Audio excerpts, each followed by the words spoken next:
have arrived at the popular Autodromo José Carlos Pache circuit in Interlagos, Sao Paulo for the running of the Brazilian Grand Prix, the final round of the 2015 GP4 Offline Championship.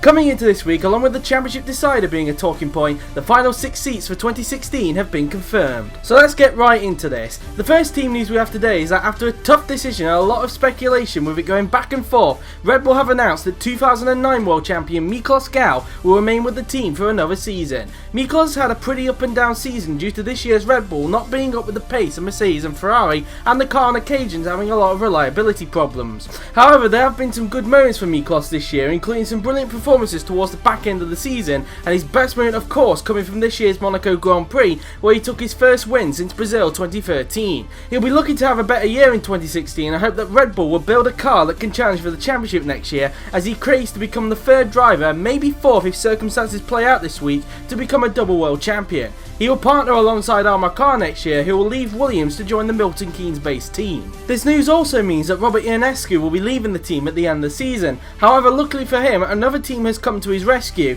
and he has been able to secure a drive in 2016. The team that he will be joining in 2016 will be Williams. Robert has had a similar year to Miklos, which is why Red Bull was faced with a tough decision to decide on who to partner Armar. He currently lies 7th in the Drivers' Championship with an opportunity to finish 6th this week if circumstances play out during tomorrow's race. He may feel disappointed with this move, as he was hoping that he would be retained by Red Bull in 2016. However, because Red Bull have chosen to retain Miklos, he has been left with this option. At least he can consider himself lucky that he had a backup plan due to him playing his cards right in the choices during the sign-offs. He'll be looking to prove himself next year and hope to get right into the sharp end next season due to Williams currently being ahead of Red Bull in the Constructors. His move next year essentially means that he and Armar will be swapping seats in 2016. In terms of who his teammate will be, that has also been announced, as after much speculation about who will be at Williams as well, it has been announced that Frenchman Romain Quarg will remain with the Oxfordshire-based team for another season. Romain hasn't had the year that he expected after finishing runner-up in the Drivers' Championship last season to Jay McKenzie. He currently lies 6th in the Drivers' Championship due to him suffering from a lot of bad luck during the season, which is also why he is currently being beaten by his current teammate Armar. His best moment this year though has surely got to come during qualifying in Abu Dhabi, where he took his first pole position of the season but was unable to convert it into a win due to crashing out with the Red Bull of Miklos Gau. He'll be looking to put this season behind him and look to have an even better year in 2016. As mentioned earlier, he will partner alongside former arch nemesis Robert Ionescu due to Armar moving to Red Bull. The fourth team news we have today is that after much speculation regarding this seat, it has been announced that GP2 Championship contender and current Lotus test driver Teravi Nalteranon will be promoted to the top class in 2016, as he has been announced to be promoted to a race seat at Lotus when the team becomes Renault next season. Teravi has only been in the GP4OC fraternity for 2 seasons, but in the 2 years that he spent in GP2, he has made a lasting impression. He finished 2nd in last year's championship, and he has a slim possibility this week to win the GP2 title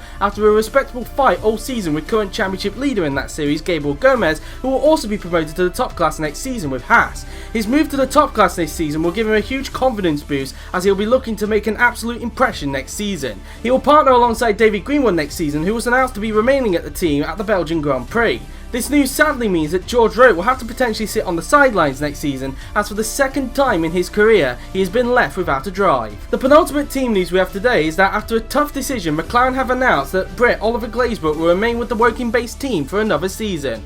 Oliver has had another shaky season, with him yet again being outpaced by a teammate, this time in the form of Franco Lopez. However, he has been able to show some great form during the season, including Spain and Italy, where he finished 6th and 4th respectively. He currently lies 14th in the Drivers' Championship and will be looking to remain there due to the close competition that is behind him. He'll be looking to finally have a breakthrough season in 2016 and help McLaren develop even further with the Honda engine. He will be under a lot of pressure though next season due to him partnering alongside 2007 World Champion and a returning Jiri Mata, who was announced to be returning to McLaren at Honda's home race. The final team news we have of 2016 is that Sauber have announced that their current driver Roberto Gambo will remain with the team for next year. Roberto has had a miserable 2015 after coming off the back of an impressive 2014 when he was at Marussia. He currently lies 21st in the Drivers' Championship, 3 points ahead of the man who he will be partnering next year, Bartosz Klos, due to vast amounts of bad luck the Italian has endured throughout the year. year. He has only finished in the points twice this season, which came at Hungary and USA. He'll be looking to put this year behind him and work to drag himself and the team up the grid in 2016.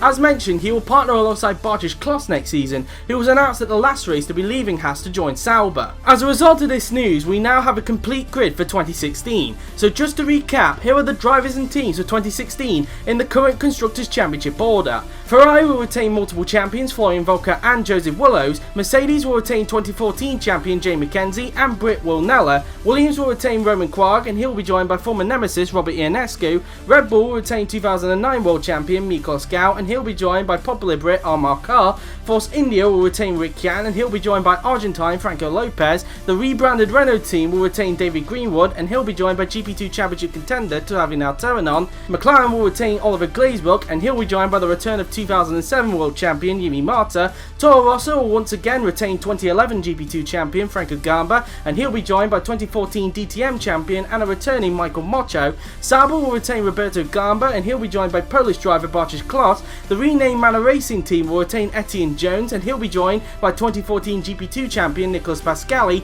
and Haas will have a new lineup in the form of Irishman Evan Byrne and Gabriel Gomez. With these news out of the way, we now know that these 5 drivers will not be on the grid in 2016. These are Haas's Kirishima De Rosa, Marussia's Mateusz Terwick, and the biggest ones being Toro Rosso's Robert Hunter, Force India's Vedran Vedrina, and Lotus's George Rowe. There is a chance that some of the drivers we have mentioned may end up as test drivers in 2016, with some of them being offered a role after qualifying. So if any of you 5 drivers are watching the stream right now, keep an eye out in your inboxes on either Twitter, Discord, or maybe even YouTube, Facebook or email, as you could be sent an offer. Speaking of test drivers, most of them have already been announced and they are on your screen right now. Ferrari will once again have Jared Fosbury, Mercedes will have Lean Campana, Williams will yet again have Roland Mottran, McLaren will have Lorenzo Tomaselli, Toro Rosso will yet again have Zachary Fitzwater, Sauber will have 2015 DTM champion Balint Zolga, and Manor will have Felix Sontag. The other 4 teams, Red Bull, Force India, Renault and Haas, are still yet to announce theirs, with offers being made to certain drivers after qualifying ahead of the Brazilian Grand Prix.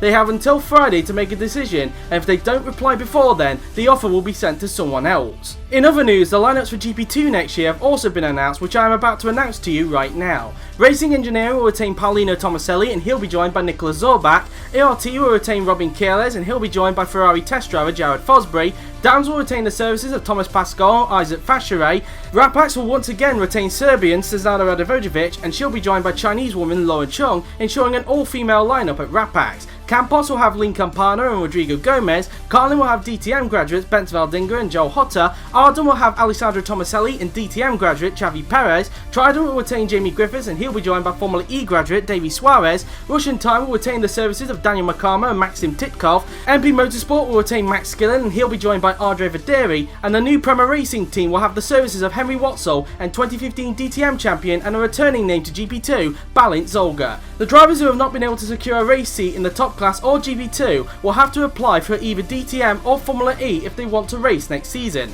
Sign-ups for those 2 series are still currently open, but will close in the next few days, so you better be quick if you want to be in either one of them. And finally, in other news, these are the criteria that the championship contenders need in order to win the title. Jay McKenzie will need a bit of an ass to retain the World Championship this year, as he is 25 points behind his German rival Florian Volker. So which world champion will touch the brass ring this year? Will Jay McKenzie achieve the near impossible and become the second back-to-back champion in GP4OC history, or will Florian Volker make even more history and become the first ever 4-time world champion in the series and become the first Ferrari world champion in GP4OC history? Let's hope for a cracking decider in Brazil. And that is it, not just for this week but for this season of the GP4OC News. Once again, I would like to thank each and every one of you for the support you have given for this series. Your support has been increasing every season and it's support like this that gets me motivated to do this series. I also want to take this time to thank Rick for helping me with the decisions for the 2016 drivers, as this year has been filled with many hard decisions, especially with a few teams this season, but we eventually got through it.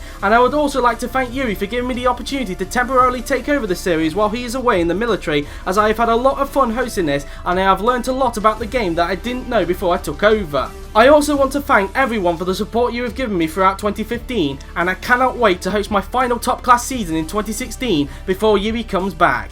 The GP4OC News will return midway in 2016, where we will have, excluding the pilot episode, a record 10 episodes in 2016 due to having the longest calendar in GP4OC history, so do be on the lookout for that. But until then, I have been JWF1, enjoy the season finale, and I will see you very, very soon.